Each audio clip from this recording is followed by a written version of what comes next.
Right, దేవునికి స్తోత్రం. కొన్ని మాటలు మనము చదువుకొని మనం ముందుకు వెళ్దాం.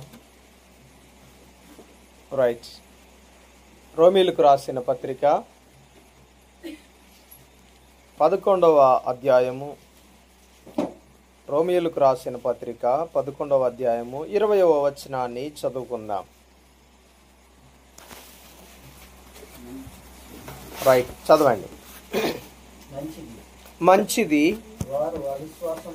వారు అవిశ్వాసాన్ని బట్టి విరిచివేయబడిరి, నీవైతే విశ్వాసమును బట్టి నిలిచియున్నావు, గర్వింపక భయపడుము. ప్రార్థన చేసుకుందాం. సర్వోన్నతుడా, జీవము కలిగిన దేవా, నీకు వందనాలు, స్తోత్రాలు. ఈ యొక్క దినాన ప్రభువా, చదవబడిన మాటను మా వినికిడిలో మీరు దీవించండి, భద్రపరచండి.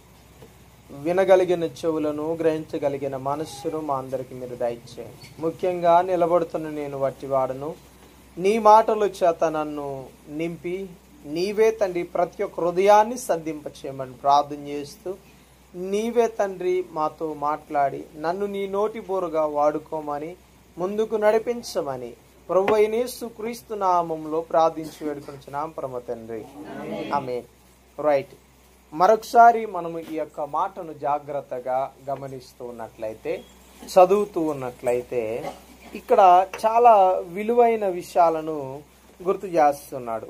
వారు అవిశ్వాసాన్ని బట్టి విరిచివేయబడ్డారు. ఇంకొక మాట అన్నాడు, నీవైతే విశ్వాసాన్ని బట్టి నిలిచి ఉన్నావు అన్నాడు.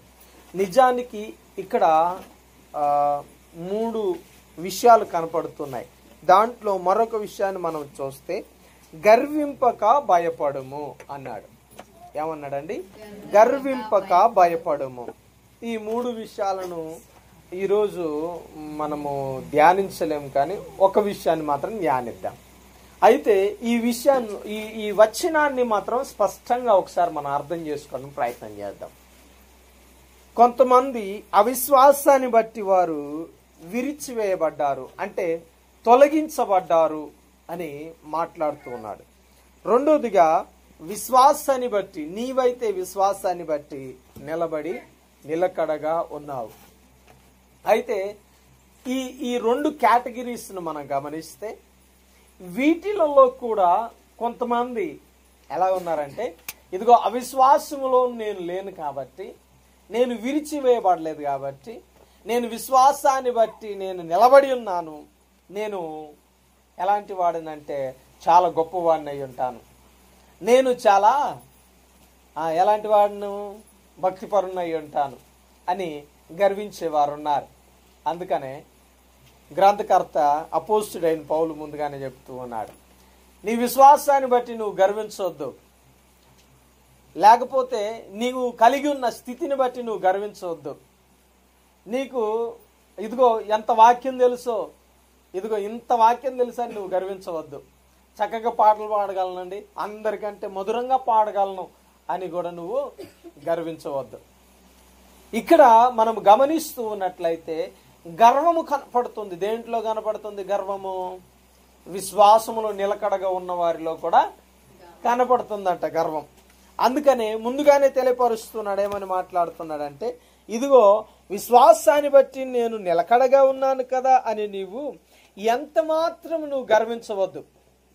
ప్రియమైన దేవుని బిడ్డలారా, మొదట్లో మనం ఎలాగున్నాం దేవుని సన్నిధిలో, కొంత భక్తిలో నిలబడినప్పుడు మనం ఏమైపోయి ఉన్నాం కదండి.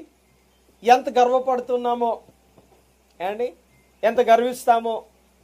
అందుకనే ఒక మాట తెలియపరుస్తున్నాడు, మీరు విశ్వాసాన్ని బట్టి మీరు నిలబడ్డారు, మంచిదే, కానీ దానిని బట్టి మీరు గర్వించవద్దు, దానిని బట్టి మీరు ఎంత మాత్రం అతిశయపడవద్దు అండి. రోమాలో ఉన్న ప్రతి ఒక్క రోమియుడికి చాలా గర్వం ఉండేది. ఎలాంటి గర్వం అంటే తెలుసు, నేను రోమా పౌరసత్వాన్ని కలిగిన వాడిని. ఆనాటి కాలంలో రోమా పౌరసత్వం కలిగి ఉండడం అంటే మీకు బాగా అర్థమయ్యేటట్టు చెప్పాలంటే, ఇప్పుడు ఒకవేళ అమెరికన్ సిటిజన్ అయితే ఎంత గర్వం ఉంటుందో, లేకపోతే ఎంత అతిశయం ఉంటుందో, ఇదిగో నేను అమెరికా సిటిజన్ అని ఎంత అతిశయపడుతూ చెప్తాడో, అంతకంటే గొప్ప గర్వం ఉండేది ఎవరికి? రోమా పౌరసత్వం కలిగిన వారికి. అందుకని రోమా పౌరసత్వం కలిగిన వారు, రోమాలో ఉన్న సంఘబిడ్డలు కొంత గర్వం కనపడేది వారిలో. ఏమని తెలుసా? మేము ఆ ఉన్నతమైన పౌరసత్వం కలిగిన వారం, అన్యులను చిన్నచూపు చూసేవారంట. ఎలాంటి వారు? చిన్నచూపు చూసేవారంట. అందుకనే ఆ విషయాలన్నిటిని చూస్తూ ఉన్నాడు. ఆ విషయాలన్నిటిని చూస్తూనే ఇదిగో మీరు విశ్వాసంలో నిలబడే ఉన్నారు, కానీ మీ భక్తిని బట్టి, మీ విశ్వాసాన్ని బట్టో, మీరు కలిగి ఉన్న ఆ స్థితిని బట్టో మీరు గర్వపడొద్దు. అర్థమైందా? గర్వము ప్రియమైన దేవుని బిడ్డలారా మనకు గొప్ప పతనాన్ని తెచ్చి పెడుతుంది. అందుకనే గర్వింపక నువ్వేం చేయాలి తెలుసా? దేవునికి భయపడాలా. నువ్వు ఏ స్థితిలో ఉన్నా, ఎలాంటి పౌరసత్వాన్ని కలిగి ఉన్నా, ఎలాంటి సభ్యత్వాన్ని కలిగి ఉన్నా, లేకపోతే ఎలాంటి టాలెంట్ కలిగి ఉన్నా, ఎలాంటి ఇదిగో ఉన్నతమైన ఆ స్థితిని నువ్వు కలిగి ఉన్నా సరే నువ్వేం చేయొద్దు? గర్వింపవద్దు. దేవునికి స్తోత్రం. ఏం చేయొద్దండి? ఏంటి ఇప్పుడు చిన్న చిన్న విషయాలకి గర్వపడుతూ ఉంటాం. ఒక నలుగురు మనల్ని అరే శబాస్ నువ్వు నాయకుడు అంటే చాలు ఏండి ఆగట్లేదండి భూమి మీదకి. ఇంకేంటి ఎమ్మెల్యే టికెట్కి నేను నామినేషన్ వేసేయాల్సిందే అనుకుంటున్నారు. ఏండి ఒక 10 మంది వెనక తిరిగితే చాలు కదండి. ఏండి రాజకీయాల్లో కొంతమందిని చూస్తూ ఉంటాం. చూస్తూ ఉన్నప్పుడు వారి వెనక ఒక 10 మంది ఉంటే చాలు, వారు ఎమ్మెల్యే కంటే ఎక్కువగా ఫీల్ అయిపోతుంటారు కదా.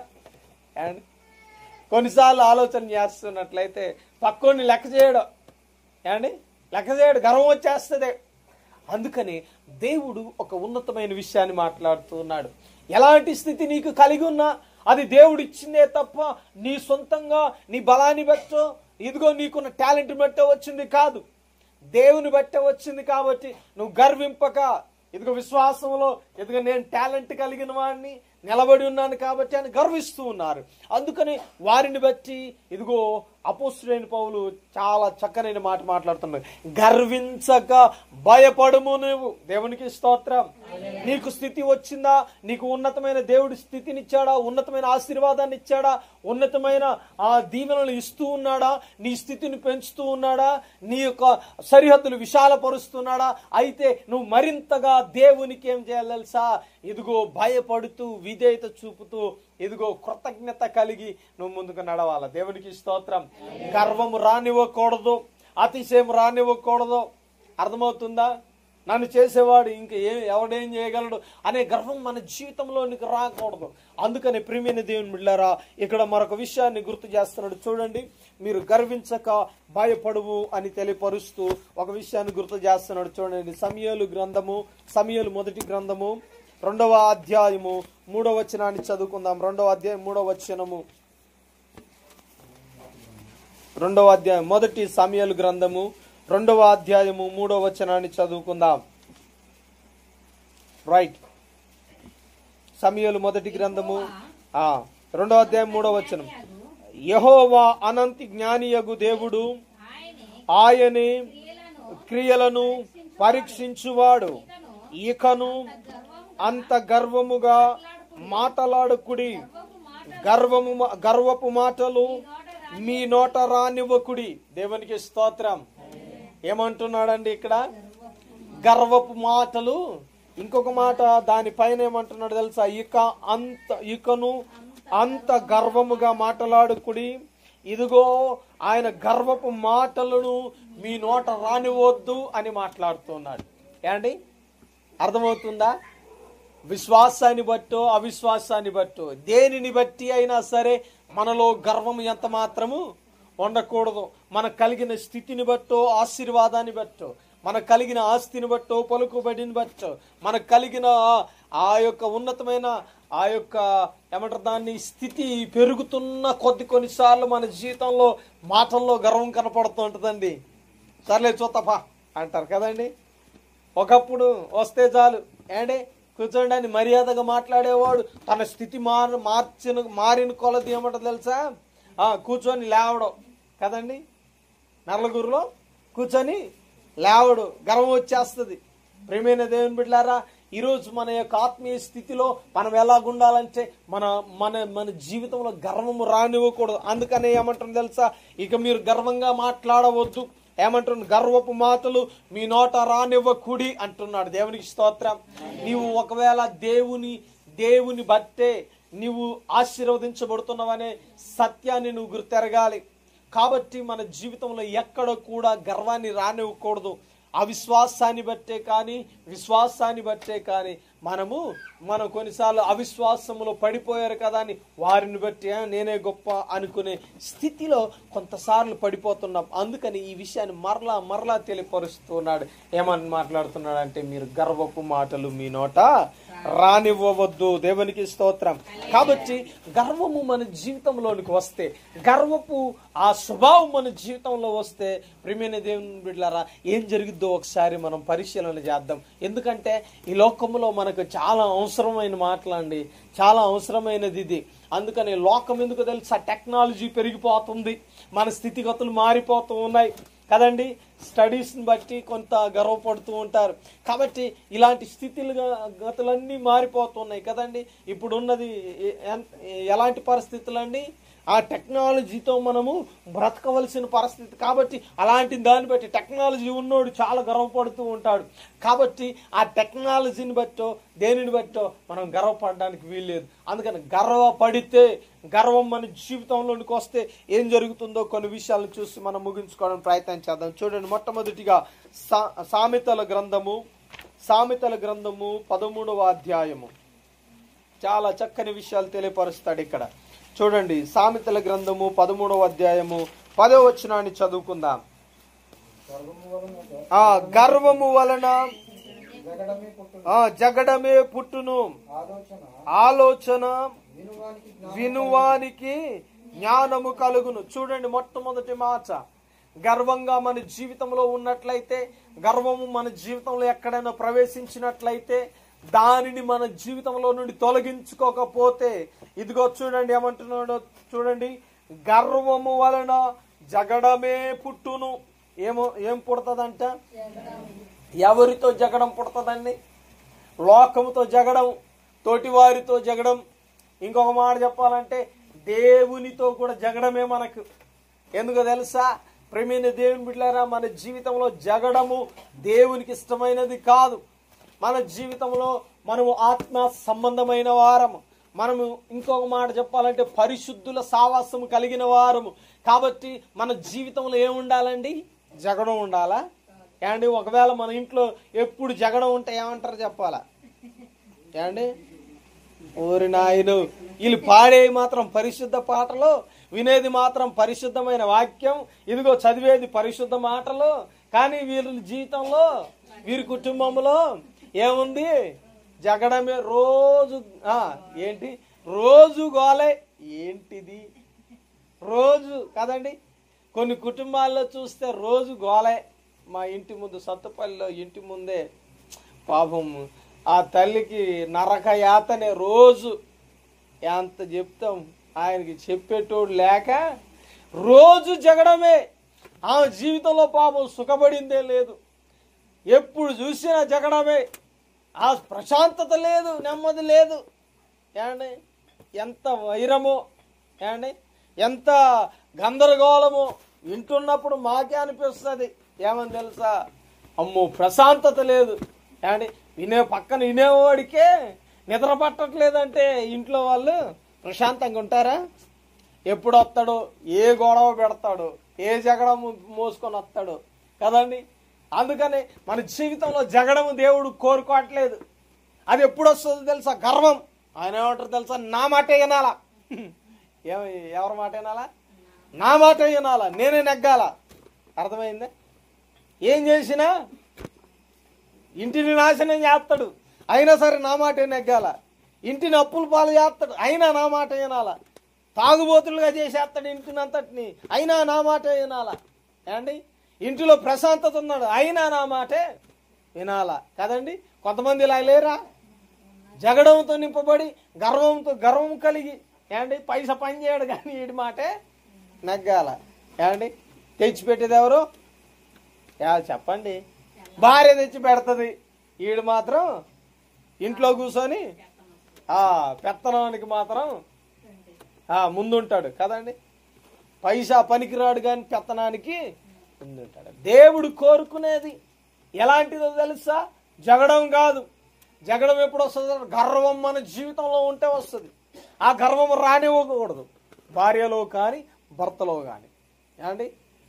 ఎందుకంటే భర్తలు కొంత ఏమనుకుంటారు తెలుసా? నేనే అనుకుంటారు కదా, నా మాటే నెగ్గాలి, నేను కదా. నువ్వు ఇంట్లో కూర్చొని తింటున్నావు కాబట్టి ఎవరి మాట నెగ్గాల? నా మాటే నెగ్గాల. నేను తాళి కట్టా కాబట్టి నా మాటే. నువ్వు కట్టావా నేను కట్టానా అనరా?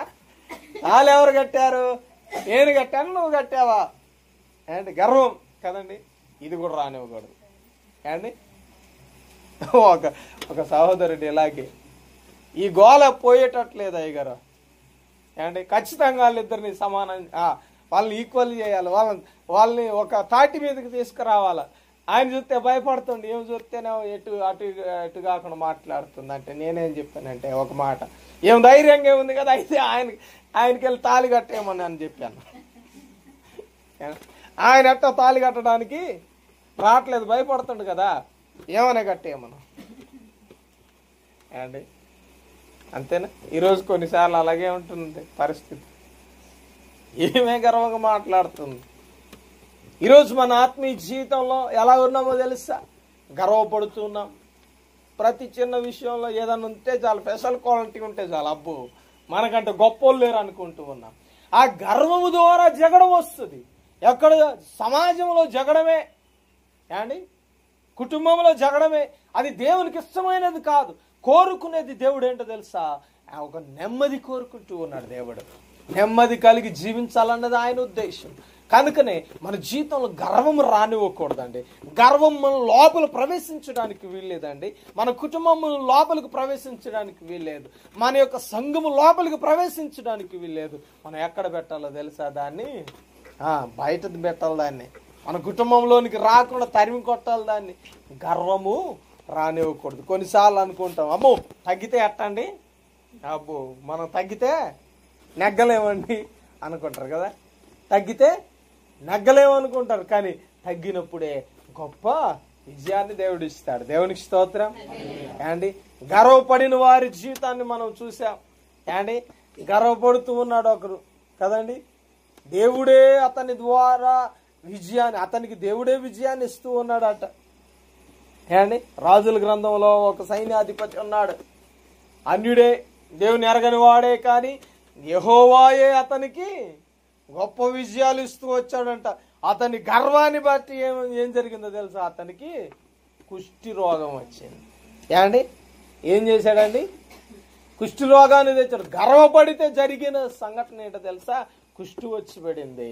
ఆఖరికి అది కప్పుకొని తిరగాల్సిన పరిస్థితి వచ్చింది. కాబట్టి మన జీవితంలో ఆ గర్వాన్ని రానివ్వకూడదు. కాబట్టి మొట్టమొదటిగా నీ ఆత్మీయ జీవితంలో ఎక్కడ కూడా గర్వాన్ని రానివ్వకూడదు. కొన్నిసార్లు నీ జీవితంలో ఆత్మీయ జీవితంలో కూడా ఇలాగ ఆలోచన చేస్తాం కదా, ఇంకా ఆత్మీయంగా ఉన్నాను కదా నేనే అనుకునే స్థితికి ప్రేమైన దేవుని బిడ్డలారా నువ్వు ఒకవేళ పడిపోతున్నావా, అయితే అక్కడ నుండి త్రోసివేయబడతావు. ఉదాహరణకు మనకు తెలుసు, సాతాను గారిని దేవుడు ఒక మంచి స్థలంలో ప్రధాన దూతలా ఆ యొక్క స్థలంలో ఉంచాడు. ఇంకొక మాట చెప్పాలంటే దేవుని కంటే కొంచెమే తక్కువగా చేశాడంట. ఎవరిని? లూసిఫర్ని. ఎవరినండి? లూసిఫర్ని. దేవునితో సమానంగా, అంటే ఆయనతో సమానంగా చూశాడు, కానీ కొంచెమే తక్కువ అంట. కొంచెమే, ఎంతో కాదు, కొంచెమే తక్కువ.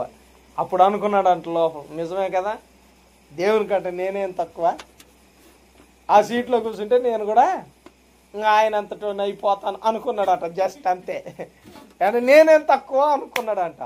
వెంటనే ఆ తక్కువ అనుకున్న దానికి అక్కడ నుండి త్రోసివేయబడ్డాడు. ఏమండి? కొంచెమే ఉండేది, అది అక్కడికి పోయిందండి, అసలుకే పనికి రాకుండా పోయాడు. ఇప్పుడు ఏమైపోయాడు తెలుసా? శత్రువు అయిపోయాడు. దేవుని బిడ్డలారా, కాబట్టి రెండో విషయాన్ని మనం గమనిస్తూ ఉన్నట్లయితే, రెండో విషయాన్ని మనం పరిశీలన చేస్తున్నట్లయితే, మొట్టమొదటిగా ఏమంటున్నాడంటే జగడము పుడుతుంది, శత్రువుగా మారిపోతాం. కాబట్టి ఈరోజు ప్రేమైన దేవునిలో మొట్టమొదటిగా జగడం పుడుతుంది, గర్వం మన జీవితంలోనికి వస్తే. రెండోదిగా చూడండి, అదే సామెతల గ్రంథములో మరొక విషయాన్ని గుర్తు చేస్తున్నాడు. 16వ అధ్యాయము 16వ అధ్యాయం 18వ వచనంలో ఒక విషయాన్ని గుర్తు చేస్తున్నాడు చూడండి. నాశనమునకు ముందు గర్వము నడుచును. చూడండి, రెండోదిగా మొట్టమొదటిగా ఏమో కుటుంబంలో జగడము, సంఘంలో జగడము, సమాజంలో జగడం పుడుతుంది గర్వము ద్వారా. రెండోదిగా కుటుంబంలో నాశనం వస్తుందండి, మన జీవితం నాశనం అవుతుందండి. ఎందుకు తెలుసా? గర్వానికి ముందంట నాశనం నడుస్తుంది. ఏండి, నువ్వు గర్వపడినప్పుడల్లా అనుకుంటావు కదా, ఏమనుకుంటున్నావు అబ్బా ఏమనుకుంటున్నావు అనుకుంటావు మనసులో, కొంత బయటికి చెప్పవు కానీ అసలు ఆ లెవెల్ వేరుగుంటుంది మనసులో అనమాట. అబ్బా అసలు నేనంటే ఏమనుకుంటున్నావు, అసలు నా గురించి ఏమనుకుంటున్నావు అన్నప్పుడల్లా లోపల ఆ గర్వం ఏం చేస్తుంది తెలుసా? నిన్ను నాశనానికి నడిపిస్తుందంట. నువ్వు వేసే ప్రతి అడుగు గర్వంతో ఏదైతే అడుగు వేస్తావో ఆ అడుగంతా కూడా ఎక్కడ తీసుకెళ్తుంది? నిన్ను పాతాళంలోనికి తీసుకెళ్తుంది. అర్థమైందా? ఎవరు కనపడరు అప్పుడు వెనక తిరిగి చూసినా నువ్వు. కానీ ఆ గర్వం నిన్ను ఏం చేస్తుంది తెలుసా? నీ కళ్ళను ఏం తెలుసా, ఒక మాట చెప్పాలంటే నిన్ను అంధకారంలోనికి తీసుకుని వెళ్తుంది ఆ గర్వం. కళ్ళు మూసుకుపోయినాయండి ఈయనకి అంటారు కదా, ఏమంటారు? గర్వంతో వీడి కళ్ళు మూసుకుపోయినాయి, డబ్బుతో వీడి కళ్ళు మూసుకుపోయినాయి అంటారు కదా. ఇప్పుడు విన్నారా ఈ డైలాగు? ఎందుకో తెలుసా? గర్వం.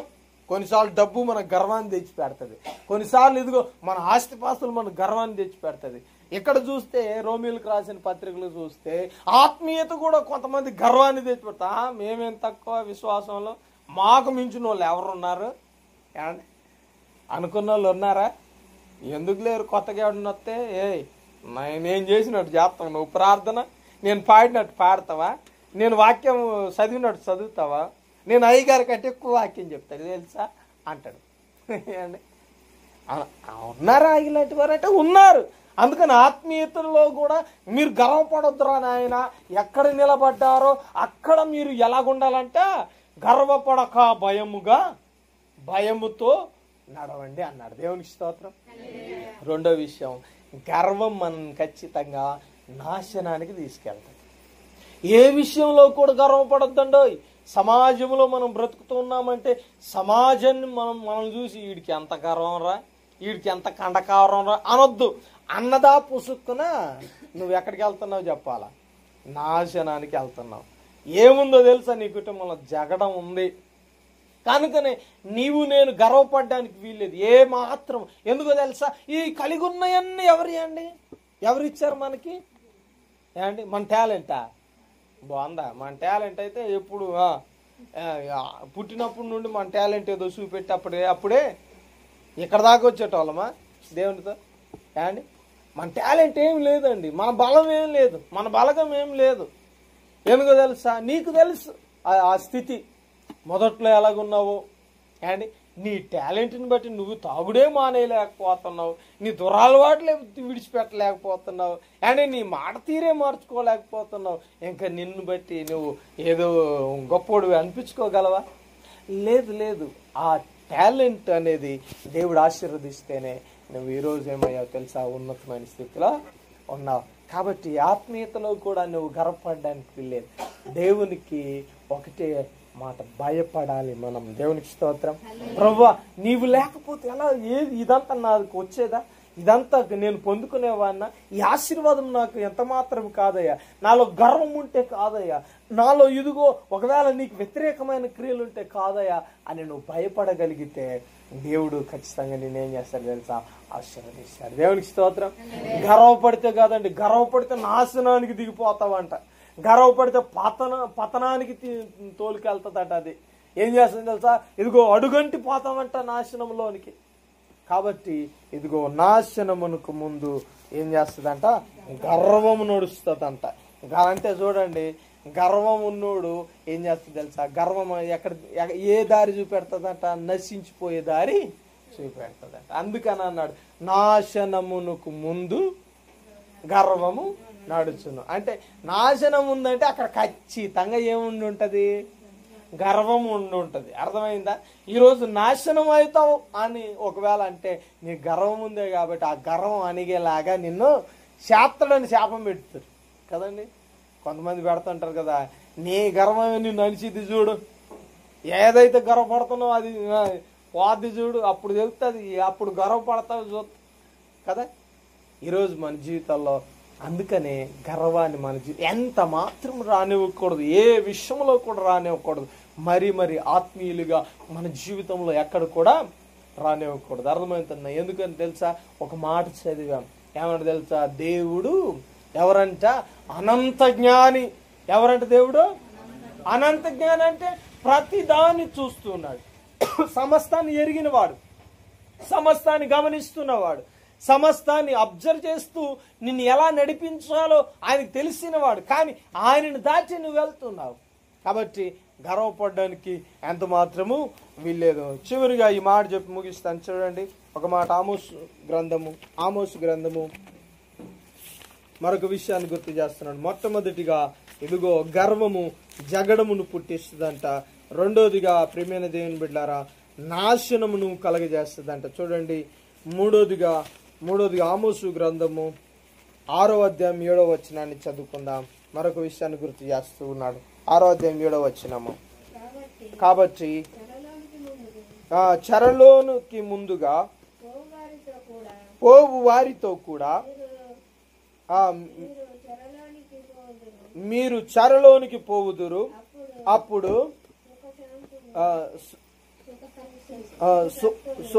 సుఖశక్తులు చేయు ఉత్సాహధ్వని గతించిపోవును. యాకోబు సంతతి వారికున్న గర్వము నాకు అసహ్యము, వారి నగరులను వారి నగరులకు నేను విరోధినైతిని గనుక వారి పట్టణములు వాటిలో సమస్తమును శత్రువుల వశము చేసేదనను. దేవునికి స్తోత్రం. ఏమండి, మూడో విషయాన్ని గుర్తు చేస్తున్నాడు. చూడండి, ఏదైతే ఇశ్రాయేలు ప్రజల్లో ఉందో దాన్ని తీసివేయడానికి మరొకసారి దేవుడు ప్రయత్నం చేస్తున్నాడు. ఏమని మాట్లాడుతున్నాడంటే చూడండి, యాకోబు సంతతి వారికి ఉన్న గర్వము నాకు అసహ్యం. ఎవరికి ఉందంట గర్వము? యాకోబు సంతతి వారంటే ఇశ్రాయేలు ప్రజలు. దేవునికి స్తోత్రం. ఏమండి, యాకోబు ద్వారానే ఎవరు వచ్చారు? ఇశ్రాయేలు ప్రజలు కదా. మారు పేరు ఎవరిది? యాకోబుదే కదా. మారు పేరు ఏం పేరండి? యాకోబు ఇశ్రాయేలుగా మార్చింది ఎక్కడండి? ఎక్కడ మార్చాడు దేవుడు? దేవునికి స్తోత్రం. గుర్తుందా ఏమండి? చెప్పాను ఆ విషయాన్ని కూడా కదా, ఆ వాక్యాన్ని కూడా మనం ధ్యానించాం. యాకోబు పోరాడి గెలిచాడండి. ఆ గెలిచినప్పుడు ఇదిగో యాకోబుగా ఉంటే నిన్ను ఎంత మాత్రం నేను ఆశీర్వదించను. అంత గర్వం ఉంటే నిన్ను ఎక్కడ ఆశీర్వదిస్తానయ్యా? నీలో దొంగతనం ఉంటే నేను ఎక్కడ నిన్ను ఆశీర్వదిస్తాను?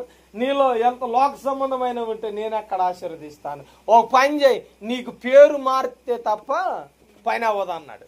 అంతేనా? పేరు మారితేనే నీ స్థితి మారుతుందని చెప్పి దేవుడు ఏం చేశాడు తెలుసా? యాకోబుగా ఉన్న వ్యక్తిని ఏం చేశాడు? ఇశ్రాయేలుగా మార్చాడు. దేవునికి స్తోత్రం. అందుకని ఈ విషయాన్ని గుర్తు చేస్తున్నాడు. యాకోబు సంతతి వారు ఏం చేశారంట? గర్వించారంట. అబ్బా, ఎవరు మేము చెప్పాలా? మేమెవరో అనుకున్నాం, దేవుని ఎన్నుకున్న ప్రజలేమేమో, నువ్వెంత, నీ బతుకెంత, నన్ను ఎన్నుకున్నాడు దేవుడు అనుకున్నారు. అలాంటి గర్వం వారి జీవితంలో వచ్చిందండి. ఎలాంటి గర్వం వచ్చింది? నేను దేవుని బిడ్డనండి, నేను ఎవరిని అనుకున్నావు? దేవుడు ఎన్నుకున్న ప్రజలు. యూదుల్లో చాలా మందిలో ఈ గర్వం ఉందండి. మత్తయి సువార్త నుండి సువార్తలు చదివితే చాలా మందిలో ఉన్నాయి. పత్రికల్లో కూడా కొంతమంది అతిశయపడ్డారు. మేము ఎవరో అనుకున్నారు, దేవుడు స్వయాన మమ్మల్ని పిలిచారు, మమ్మల్ని ఎన్నుకున్నారు, మమ్మల్ని సపరేట్గా మమ్మల్ని మా కొరకే దేవుడు ఏం చేశాడు తెలుసా? ఉన్నతమైన ఆశీర్వాదాలు ఇచ్చాడు. గర్వం వచ్చేసింది వాళ్ళకి. అందుకనే ఈ విషయాన్ని గుర్తు చేస్తున్నాడు. ఇదిగో యాకోబు సంతతి వారికి ఏమొచ్చేసిందంట? గర్వం వచ్చేసింది. ఆఖరికి వారు ఏమైపోయారు తెలుసా? అసహ్యం అయిపోయారు దేవునికి. ఏమైపోయారు? అబ్బా, ఇప్పుడు చెప్పాలి ఒక విషయాన్ని గుర్తు చేద్దాం. నువ్వు దేవుని దృష్టికి అసహ్యుడుగా మారొద్దు. నువ్వు అసహ్యము తెప్పించేటట్టుగా ఉన్నట్లయితే నీవు ఆశీర్వదించడానికి దేవుడికి ఇష్టం ఉండదు. అందుకని నీలో గర్వం ఉండకుండా నువ్వు చూసుకోవాలి. గర్వం ఉన్నదా ఒకవేళ ఖచ్చితంగా నేను అసహ్యిస్తాడు దేవుడు కదా. మనలో గర్వం ఎక్కువైపోతే చాలండి, అబ్బో ఎవడు ఆపలేడు. మనం ఆ గర్వం మనల్ని పాతాళంలో తీసుకెళ్తుందని గుర్తించుకోం.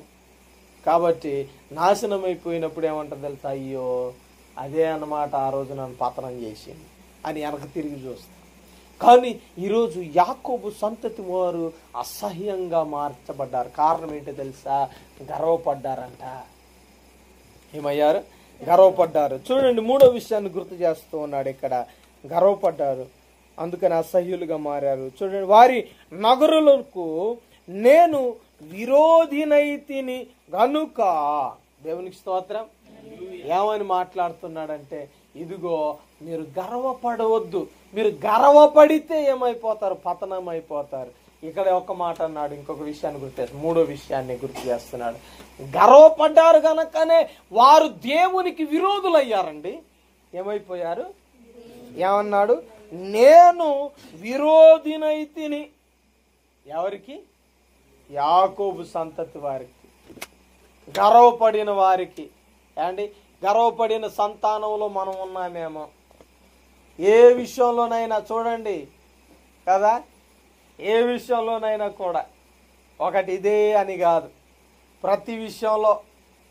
ఏమండి, ప్రతి విషయంలో ఎక్కడ కూడా మనలో గర్వం కనపడకూడదు. మన ప్రవర్తనలో, మన మాటల్లో. ఏమండి, ఎక్కడ మనం చూపిస్తుంటాం అక్కడక్కడ కొంత గర్వం. ఏమండి, ఎక్కడ కూడా మనం చూపించవద్దు మన గర్వాన్ని, కనపరచవద్దు మన ప్రవర్తనలో కానీ మన మాట తీరులో కానీ. దేవునికి అది అసహ్యం.